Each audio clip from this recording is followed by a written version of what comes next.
பன்னீர் கீமா மசாலா செய்வது எப்படி? வாங்க வீடியோக்குள்ள போவோம்.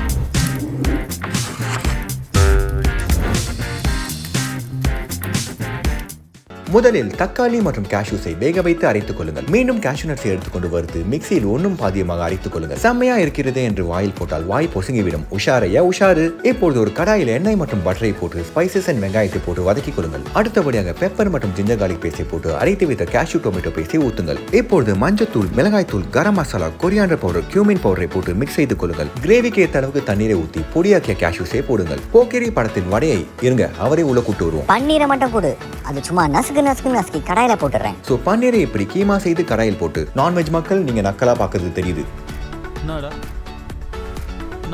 வெஜ் மக்களான எங்களுக்கு இதான் கீமா ஓகே. #VegLivesMatter. கடைசியாக உப்பு, கசூரி மேத்தி மற்றும் லெமனை புழிந்தால் சுவையான பன்னீர் கீமா மசாலா ரெடி. நாளை சந்திப்போம். Okay bye.